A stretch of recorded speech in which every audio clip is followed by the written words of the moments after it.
Olá, tudo bem? Seja muito bem-vindo à palestra Compatibilização de Projetos. Eu sou o engenheiro Daniel Funchal e eu tenho o enorme prazer de compartilhar com você esse conteúdo de alto valor. Primeiramente, é muito importante alinharmos alguns conceitos. Dois deles são fundamentais. O primeiro é o termo projeto. Já que vamos falar de compatibilização de projeto, é importante a gente ter alinhado o que é projeto. E o outro termo, também muito importante, é compatibilização. Então, são esses dois termos que inicialmente eu vou dedicar aqui alguns minutos para alinharmos a definição, o conceito ou o que exatamente se trata compatibilização de projeto. Então, o primeiro deles é projeto, e para que não haja um conflito, uma dúvida, um entendimento com outro foco, eu não estou falando aqui nessa palestra de projeto, no sentido de gerenciamento de projeto. E eu trago aqui como exemplo, tem diversas definições, e uma delas vem do guia PMBOK, onde projeto é um esforço temporário empreendido para criar um produto, serviço ou resultado exclusivo. Os projetos e as operações diferem principalmente no fato de que os projetos são temporários e exclusivos, enquanto as operações são contínuas e repetitivas. Essa é uma definição conhecida e trata de qualquer tipo de projeto. Projeto de empreendimento, projeto de TI, projeto de desenvolvimento de qualquer coisa que seja um esforço temporário e único. Não é esse conceito de projeto que nós vamos tratar aqui nessa palestra. O conceito que eu gostaria de trazer, que é o que vai ser utilizado como referencial para o conteúdo dessa palestra, é o seguinte: projeto é uma representação gráfica das instruções técnicas necessárias à execução de uma construção, fabricação ou montagem, atendendo às normas técnicas, legislação e boas práticas. Ou seja, eu estou falando aqui do projeto representação gráfica, uma instrução técnica. É o meio pelo qual os profissionais transmitem a informação, a instrução, para uma etapa de produção do que tem que ser executado. Então, é esse projeto que a gente vai tratar aqui, que é aquele projeto de arquitetura, o projeto estrutural, o projeto de instalações. É desse projeto que eu vou tratar nessa palestra, dessa representação gráfica de uma instrução técnica. E o que tem de importante destacar aqui, que o projeto é o meio pelo qual os profissionais usam de transmitir a informação de uma área conceitual, de desenvolvimento, de projeto, de pesquisa, de compatibilização de uma série de demandas para aonde aquilo vai ser utilizado. Ou seja, é como as etapas se comunicam. De quem desenvolveu, quem teve a ideia, quem projetou, quem solucionou os problemas, quem atendeu as demandas, transformou tudo isso num conjunto de instruções representadas graficamente, que são direcionadas para o setor de produção, de construção, e lá alguém também técnico, com conhecimento para realizar a leitura correta dessas instruções, vai se utilizar desse documental para produzir, fabricar, montar, construir da forma que ali está prescrito. Então, é desse projeto que vamos tratar nessa palestra. O outro termo, que também é importante, esse ajuste conceitual, é o termo compatibilização. E aqui eu trago mais uma definição.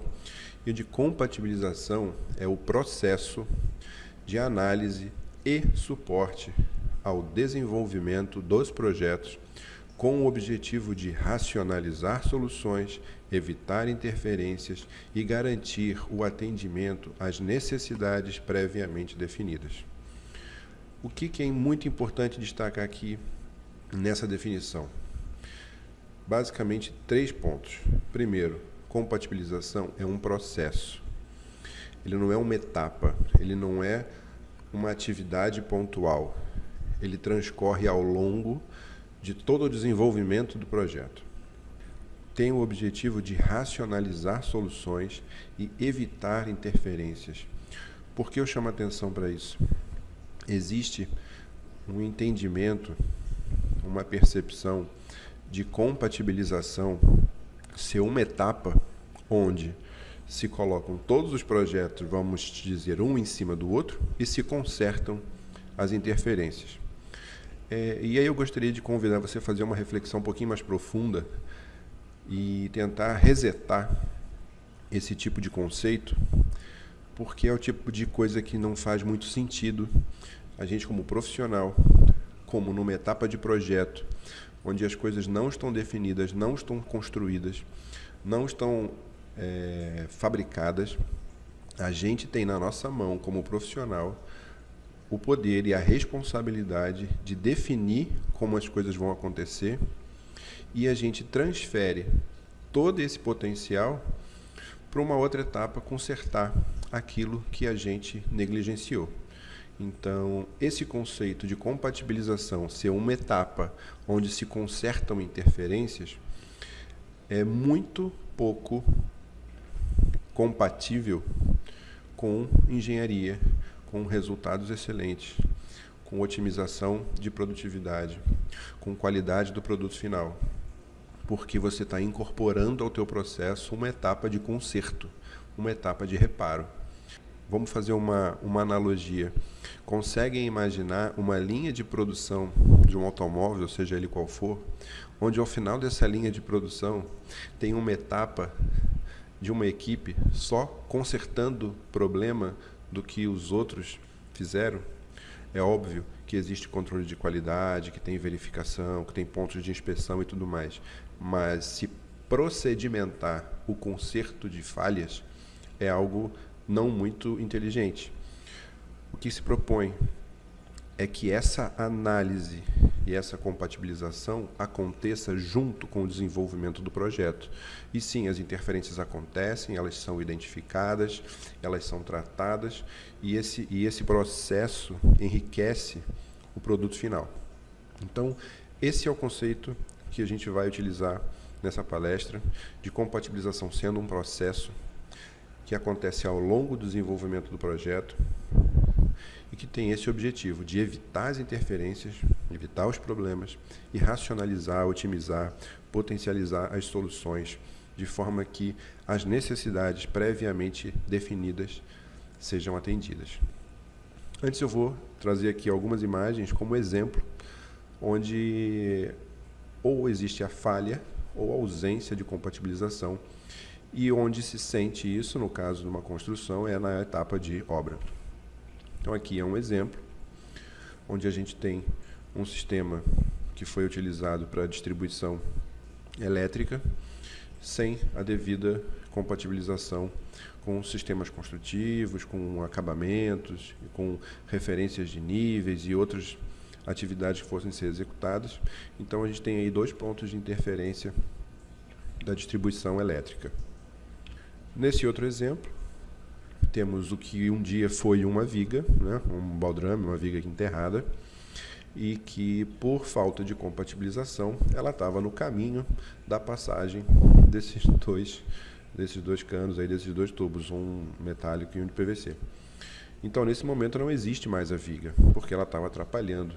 Então, essa foi a solução encontrada na obra, na execução, para resolver um problema, uma falta de compatibilidade de projeto, que na hora da execução precisa ser resolvido. Não necessariamente as pessoas responsáveis pela execução têm todas as informações, conhecem todas as disciplinas, né, que envolvem ali o projeto, o empreendimento, tem tempo, tem autonomia para resolver. Se o engenheiro não estiver presente, acaba não vendo isso, porque a atividade de quebrar a viga, passar o cano e cobrir isso novamente acaba sendo bem rápido. E sem esse acompanhamento, sem essa verificação, sem essa fiscalização e sem o registro dessa informação para que isso possa voltar e retroalimentar o processo, retroalimentar o sistema, fornecer informação de volta para a construtora, para os projetistas, para que no próximo isso não aconteça. E aqui mais um exemplo bem característico de falta de informação de nível. Então a gente tem a tubulação toda de esgoto do prédio, devido a nível de caixas, nível da cota, né, de recebimento desses efluentes lá na parte externa e o nível, né, a cota de implantação do empreendimento incompatível um com o outro. Então você tem a tubulação toda aí exposta para que não seja comprometido o caimento para a rede, né, para a parte externa, e aí sacrificando a parte interna do empreendimento, onde esses tubos estão praticamente em nível, até em nível superior à parte interna da edificação. Resolver isso depois de construído é realmente bem complicado, enquanto que no projeto é extremamente simples. Então é importante a gente ver o tipo de problema que acontece e entender o ciclo de um empreendimento imobiliário, como as informações surgem, qual é um pouco dessa sequência, para poder evitar esse tipo de coisa no momento em que ela nasce. E aí, de uma maneira rápida, eu vou passar aqui um resumo do ciclo do empreendimento imobiliário, onde num primeiro momento eu tenho a fase de prospecção, com aquisição de terreno, pesquisa de mercado, estudos de massa, viabilidade, e na sequência eu tenho o desenvolvimento do produto. Essa etapa é muito importante porque nela é que vão ser identificadas todas as necessidades, ou seja, onde vai aparecer o programa de necessidade dos projetos, para que os projetos atendam às premissas de pesquisa de mercado, de aquisição de terreno, do estudo de viabilidade. Aquele empreendimento só vai ser desenvolvido porque as informações utilizadas na prospecção e na tomada de decisão de se levar o empreendimento à frente, a obra à frente, elas têm que ser ratificadas. Então, a minha pesquisa de mercado, o meu terreno definiram um tipo de empreendimento, um perfil de público, uma faixa de mercado que possui algumas características. Esses dados precisam ser traduzidos num programa de necessidade, de forma que os projetos, que são as instruções técnicas que vão para a área de produção para ser construído esse empreendimento, contemplem todas aquelas informações, contemplem todas aquelas necessidades que são associadas ao tipo de público, ao tipo de empreendimento, à região, à demanda legal, às obrigações que aquele empreendimento possui.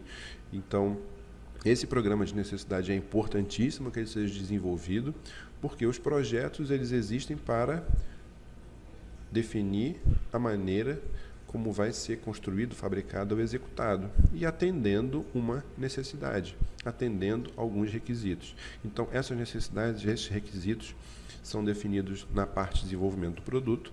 Após isso, tem a parte de projetos complementares, aprovações, licenciamentos. A gente tem os projetos executivos, né, instalações, estrutural, e os que forem necessários ao desenvolvimento do empreendimento. A execução da obra propriamente dita, e ainda tem alguma coisa de comercialização. Por final, a entrega, assistência técnica. Então, são momentos, principalmente as fases 2, 3 e 4, é lógico que isso pode ter uma outra configuração, esses itens aí podem oscilar um pouco, mas de uma maneira resumida, aí, um pouco didática, é mais ou menos dessa forma que se desenvolve um empreendimento imobiliário. Né, uma construção de um prédio ou de um condomínio, uma coisa nesse sentido. Então, é bem caracterizado a fase inicial, na etapa 1, onde se define o perfil do empreendimento, do mercado, do que vai ser produzido. Na fase 2, onde isso é transferido para um programa de necessidade, onde é formalizado o que esses projetos precisam ter para atender aquilo que foi definido na prospecção, desenvolvimento, prospecção e desenvolvimento, e depois a parte de projetos complementares, onde só se buscam as formas de resolver e atender essas necessidades. A parte de execução é só execução. Não se mistura essas atividades. Toda vez que se misturam essas atividades, o risco de problema é muito grande. Então, quais são as informações técnicas necessárias, né? Quais são as informações técnicas a serem produzidas nesse programa de necessidade. O mais detalhado possível, né? As características funcionais ou as atividades de cada ambiente, as dimensões de serviço dos equipamentos imobiliários, exigências ambientais, níveis de desempenho, instalações especiais, todas as informações, todas as características que o empreendimento precisa ter para atender aqueles requisitos que foram definidos na pesquisa de mercado quando foi tomada de decisão de desenvolver o empreendimento. Então, o programa de necessidades ele é importante para identificar isso e ele depois vai ser peça-chave, fundamental para a contratação e desenvolvimento dos projetos, porque ele vai definir, ele vai ter as informações para definição do escopo desses projetos, ou seja, qual obrigação, qual necessidade de atendimento que cada projetista tem em termos de complexidade, em termos de nível de detalhamento, em termos de prazo, que cada um desses projetistas vai ter. Então, esse programa de necessidades é fundamental para a construção do escopo de cada um dos projetos que integram o conjunto de projetos desse empreendimento. E um dos gráficos mais importantes que ajudam a entender bem a influência das fases do processo de produção e o seu impacto sobre os custos é esse gráfico. Esse gráfico, se ele for entendido pelos responsáveis pelo desenvolvimento do empreendimento, contratação de projetista, ele vai ver que qualquer dinheiro, qualquer valor investido em projeto, investido em pesquisa, investido em pesquisa de mercado, em projeto, em estudo antes, vale muito em relação à execução, em relação ao desempenho financeiro do empreendimento como um todo. Então, nesse gráfico, a gente pode ver que mais perto do momento zero, na fase de projeto, a gente tem uma curva de custo baixa, ou seja, custa pouco, e você tem um nível de influência muito grande. Eu alterar um sistema construtivo, eu alterar um sistema de lançamento estrutural, eu alterar um padrão de acabamento em projeto, custa muito pouco, e cada vez menos com as ferramentas computacionais, com softwares e com uma série de recursos, então isso custa muito pouco. Agora, fazer isso na etapa de construção ou na etapa de utilização, o custo é absurdo, você não consegue, algumas vezes você nem consegue executar isso devido à dificuldade operacional e ao alto custo. Lógico que tem solução para tudo, né? Havendo necessidade, tem como se fazer, mas você tomar uma decisão durante a obra, mudar um pilar de lugar, trocar um sistema de impermeabilização, né? Mudar todo um sistema de instalações durante a execução ou após concluído, o custo é absurdamente maior, porque tem uma série de outras interferências, prazo de obra, contratação de serviços, compra de materiais. Então, é muitíssimo mais complicado executar isso nas outras etapas do que não no projeto. Em projeto, a gente pode simular alternativas, a gente pode testar, a gente pode fazer uma série de testes, ensaios, análises, validar hipóteses, até chegar na melhor configuração para atender aquela necessidade. Durante a obra, durante a execução, faz-se o que é possível, né? Com a pessoa, com o recurso humano que tem, com o equipamento que tem, com o ferramental que tem, com o tempo que tem, e não necessariamente vai ser a melhor solução. Então, esse gráfico é muito importante, guardem ele, porque ele tem um impacto significativo no entendimento da importância de projeto, de um projeto de qualidade, de um conjunto de projeto bem definido, e o impacto de negligenciar isso e transferir essa responsabilidade para a área de execução. Então, como a gente tinha comentado no começo, a compatibilização é um processo, ele acontece ao longo do desenvolvimento do projeto, e aqui eu vou mostrar para você agora a essência dessa palestra, que é o fluxo da compatibilização, como que ela acontece, visto que não é uma etapa de consertar a interferência. Então, a compatibilização acontece da seguinte forma: após o programa de necessidade definido, o escopo dos projetistas definidos com base nesse programa de necessidade, Cada um dos projetistas tem a missão, tem a tarefa de desenvolver um estudo preliminar, onde ele faz uma primeira proposta de atendimento desses requisitos, dessas necessidades. E esse é o estudo preliminar. Esse estudo preliminar de todas as disciplinas estando resolvido, é feita a primeira compatibilização. Definição de espaços, reservatórios, máquinas, equipamentos, rampas, escadas, vagas. Então, tudo isso, shafts, prumadas, então tudo isso, sistema estrutural, tudo isso vai sendo colocado junto e vai se discutindo numa reunião ou num conjunto de interações, onde que cada projetista precisa de espaço, precisa de alguns requisitos, precisa de algumas informações, e é feita essa primeira compatibilização, esse primeiro ajuste. Isso resolvido, ou seja, combinado o que cada um vai ajustar, alterar, atender ou buscar outras soluções que atendam de uma forma melhor, é desenvolvido o anteprojeto. Então, com o anteprojeto resolvido, uma parte mais conceitual ainda, né? Definição de espaços, volumetrias, processos.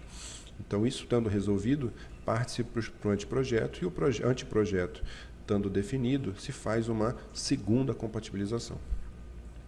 Novamente, é feita uma segunda compatibilização, uma segunda interação, onde essas soluções são colocadas, compartilhadas, e se verifica o atendimento aos requisitos, o atendimento ao programa de necessidades, o atendimento ao escopo dos contratos, a todas as necessidades de prazo, disponibilidade de recurso, de sistema construtivo, de atendimento à legislação, de requisitos diversos que esse empreendimento precisa atender, é feita essa segunda compatibilização e aí é gerado então o projeto legal, que é esse anteprojeto resolvido, atendendo todas as premissas da compatibilização e as informações necessárias à aprovação e legalização dos órgãos necessários. A partir desse momento, não existe mais alteração conceitual. Não pode deixar de existir um pavimento, não pode passar a existir novos compartimentos, não tem mais alteração de layout significativa. Então, isso já foi resolvido. Então, o projeto já tem a informação para aprovação em prefeitura, corpo de bombeiro, e em outras áreas que sejam necessárias as validações, as aprovações. Mesmo assim, ainda tem mais uma terceira compatibilização num nível de detalhamento, num nível de execução, com características de acabamento, de especificações, de detalhes executivos, para que na hora da execução não tenha aquele problema da distribuição, por exemplo, que não cabe na espessura do contrapiso, ou o acabamento de tomada ficou muito próximo do vão da porta e não cabem os acabamentos. Então, são detalhes mais específicos, mais executivos, que são resolvidos nessa terceira compatibilização. Isso sendo resolvido, eu tenho o projeto executivo.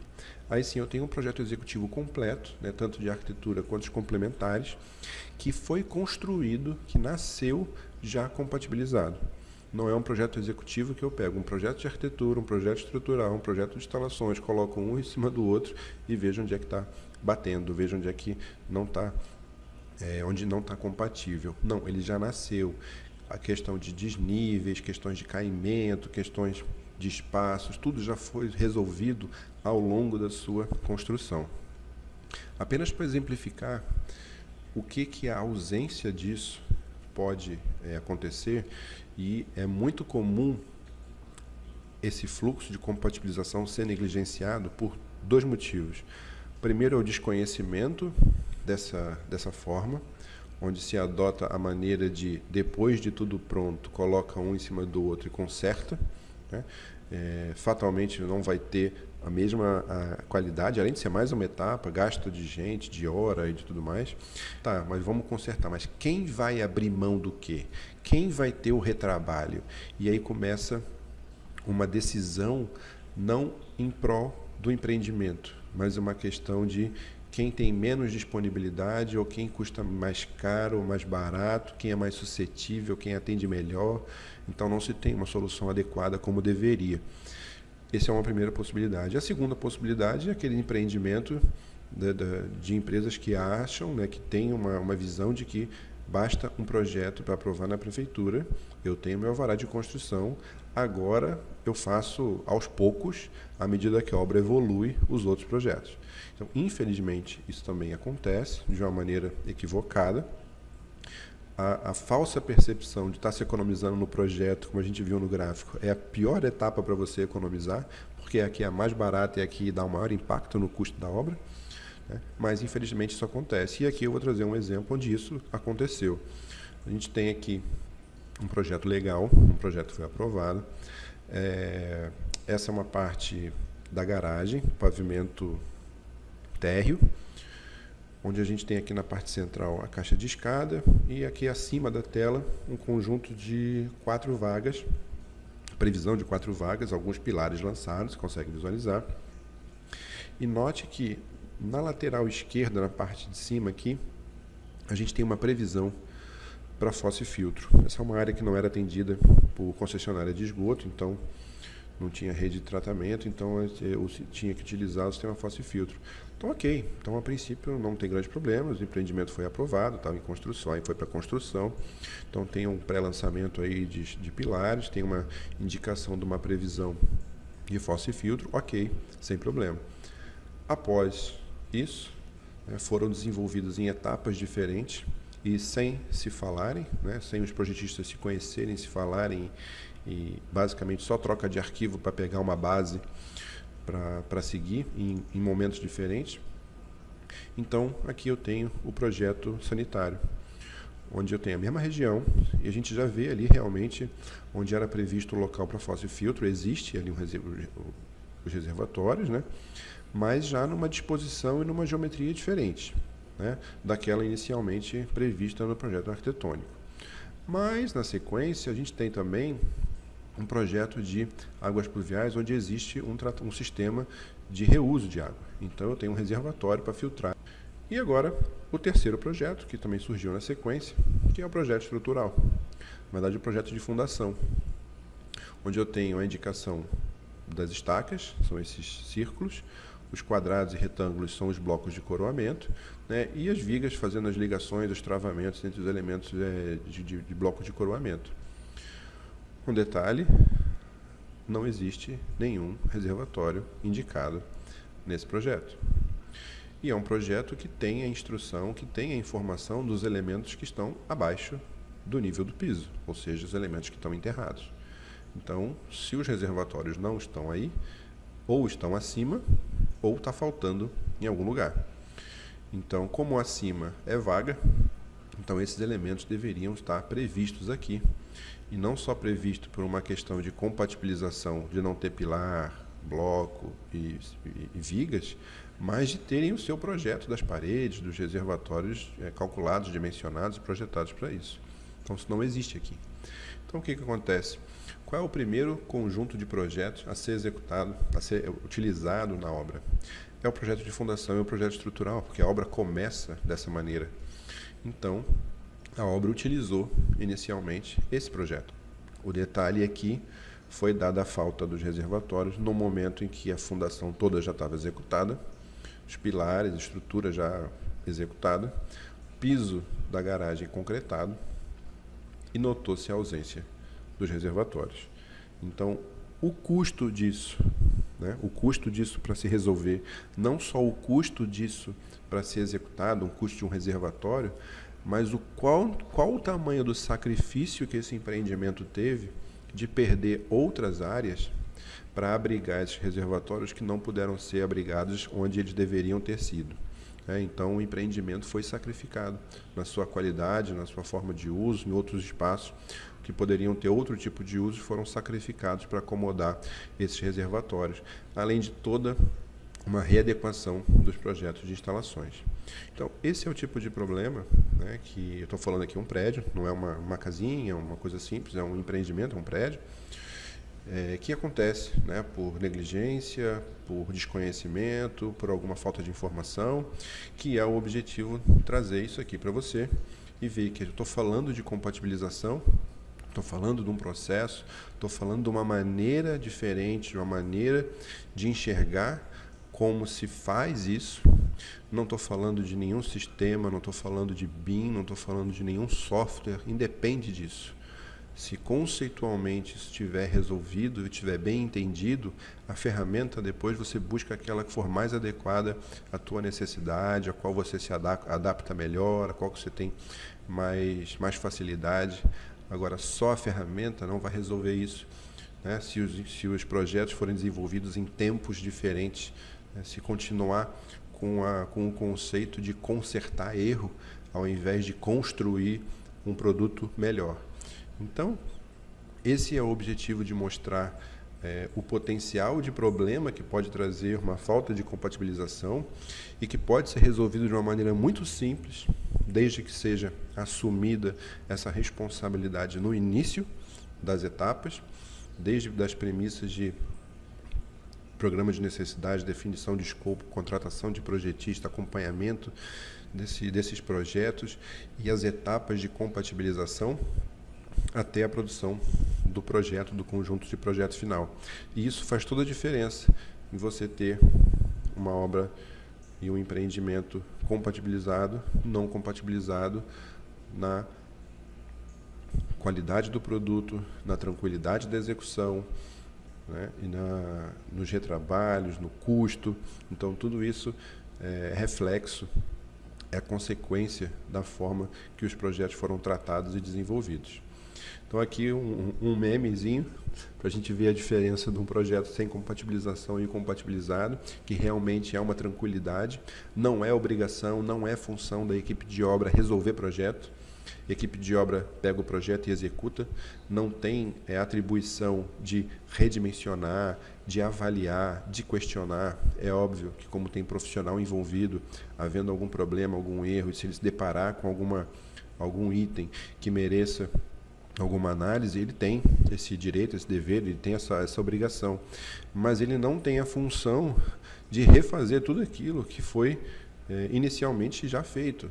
A equipe de obra, a equipe de produção tem a missão de executar. Quem está na linha de produção do carro, da fábrica, não tem que questionar a instrução técnica que está ali, ela tem que ser seguida. Então, esse é o conceito.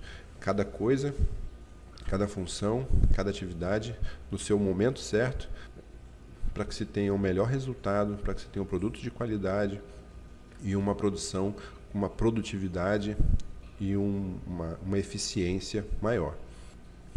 Aqui eu trago uma frase para refletir, que tem muito a ver com isso que a gente está conversando aqui nessa palestra, que é a seguinte: na subida do Everest existem centenas de corpos de pessoas altamente motivadas.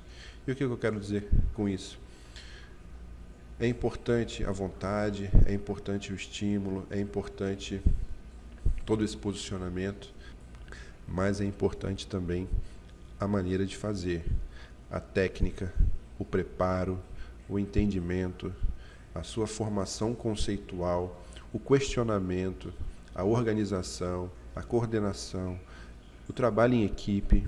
Tudo isso é importante, que somados à sua motivação, à sua dedicação, né, vão te levar a um resultado excepcional.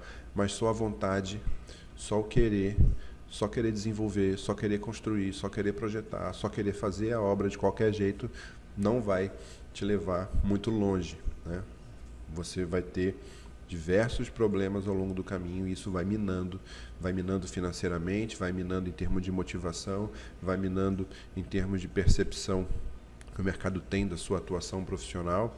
Então é muito importante que, além dessa motivação, que além dessa vontade, que além desse posicionamento, tenha a mentalidade, tenha a formação, tenha a estrutura conceitual, tenha o ferramental técnico adequado para que possa levar o seu trabalho adiante de uma maneira eficiente e de uma maneira excelente. Era isso que eu tinha para apresentar. Agradecer muito a participação nessa palestra, ter ficado comigo aqui até o final. Espero que tenha sido extremamente valioso, como eu tenho certeza que a aplicação disso vai promover resultados excepcionais, perceptíveis já num primeiro momento. Desde a parte de coordenação de projeto já se nota uma diferença no projeto que é desenvolvido nessa metodologia, e na execução da obra, então, os ganhos são realmente fantásticos. Muito obrigado por ter ficado comigo aqui até o final dessa palestra. Espero que o conteúdo tenha sido de extremo valor e que você tenha a possibilidade já de implementar isso e de promover o ganho de produção, o ganho de qualidade nos seus próximos empreendimentos. Muito obrigado.